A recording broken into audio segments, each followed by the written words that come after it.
Hello everyone. Welcome back to Lord's Lair. Thank you for tuning in to your source of out-of-this-world gaming and reviews. Let's get to business. Hopefully this is not old news to you guys, but I finally got my hands on some doubles of the Spider-Man wave. So I'm going to crack these two bad boys open and give you a little review on them. I actually did get my hands on the whole wave, but these are the only two that I got doubles on. Could get my hands on doubles.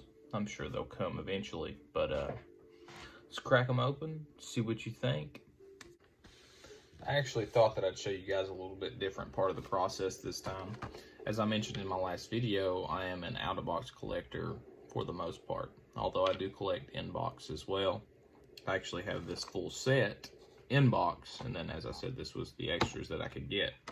So on these vintage cards, this one, as you can see, is pretty much trashed, but I figured I would show you how to open these if you want to keep the box.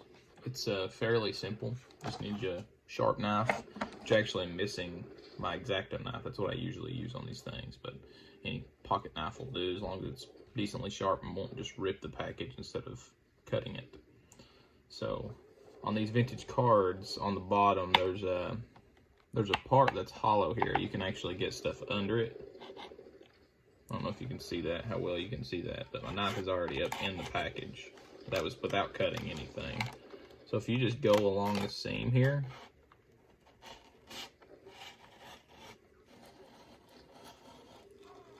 it doesn't damage really the package or the product other than just opening it.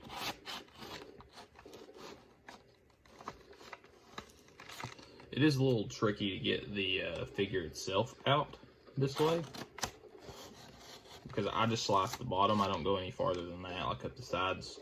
Some people will do that, but in my opinion, it kind of ruins them. So you just kind of pull it through the bottom here as easy as you can do it.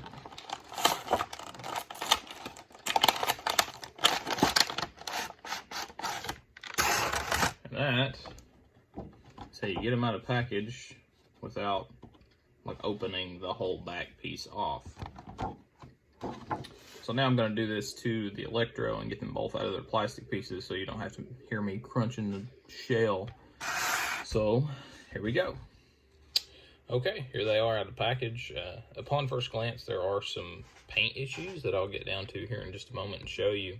But first, I'm going to show you some articulation, starting off with our Electro here. It has your standard double joint at each knee. Then he also has a calf swivel and an ankle rocker, a waist swivel and an ab crunch, a double elbow joint here at the elbow, no butterfly joints or anything like that on either figure, and then a standard range of motion on the head. Getting into the quality issues, the paint. Moving into the light here so you can see it a little bit better. Right there on his bolt, there's a green mark going through it, showing through the yellow paint. And then I don't know how well you can see it. I looked at it before I got it on camera. There are some yellow speckles on his green on the legs. And then also on these hands here, as you can see the little things in between his fingers there, it just looks poorly done. Maybe you guys can let me know how yours is, but I'm not pleased with these hands. They just look very, very choppy. It's like if you've ever used cheap craft paint, you know how it like blodges up. That's what it looks like to me. But let me guys know what you think about yours if you get one. So moving on to Mr. Norman Osborn here, the Green Goblin. I'm going to get right down to articulation on him. Standard double joint at the knee. He has a calf swivel and an ankle rocker. He also has the double joint at the arm, the elbow, and then he has a waist swivel, an ab crunch, Then again, your standard range of motion with the head. Getting down to accessories with this figure, he comes with pumpkin bomb. He also comes with his glider, of course. Can't have Green Goblin without a glider. And the reason I wanted an extra on this one was this head here, the Norman Osborn head. I'm going to get him a suited body and put him on display along with two of my customs. I have a civilian Carnage and a civilian Eddie Brock that I'll show you guys here in just a second. So that's where he's going to go. And I'm going to give you guys some comparisons to the old Green Goblin. I actually got rid of my old Electro, so I can't do that. So give me just a second, I'll get those things. Would you just look at that smile? Just beautiful. Alright, so now I have the old Green Goblin that you just saw. I'm going to give you a comparison between the new one and the old one. I mean, right off the bat, they look very, very, very similar in sculpt. Of course, that's a new head.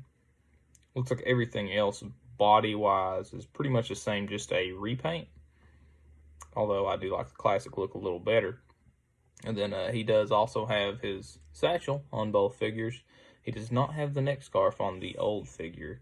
Unless that's something I'm just missing, which I don't believe it is. But other than that, same figure, just a repaint. Give you a little comparison between the gliders here. This is the new glider. It's a darker silver color. And then you got this old one here, a very bland silver.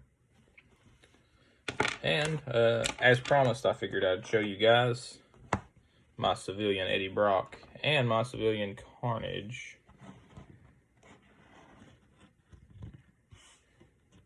If I can get them to stand. That is actually a Stanley body with just the Carnage hands and the Cletus Cassidy head. So very, very, very simple kit bash. This was a little bit more intricate. Got the Eddie Brock head that came with Venom and the neck piece that came with Venom as well. Repaint of the entire body. Gargoyle. It was a gargoyle before I repainted it. And then if you've kept up with the comics, spoiler alert, Eddie Brock does not have a hand anymore. He got it cut off. That's why that's black. So, hope you guys like that. And that's the end. I will show you this, actually. This is the paint I use for my customs. Get you a name there. It's the name is TAMIYA acrylic paint. You can find that on eBay. It's about $4 a tub, and it's kind of small, as you guys can see. There's that compared to a 6-inch figure. And that has it for this little review. Hope you guys enjoy, and if you do enjoy, please like and follow, and there will be more to come. Thanks for tuning in to your source of Out of This World Gaming and Reviews.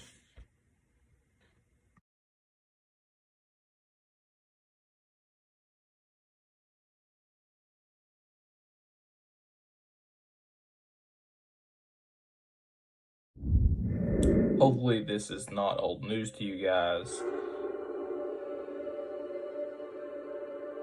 Spooky.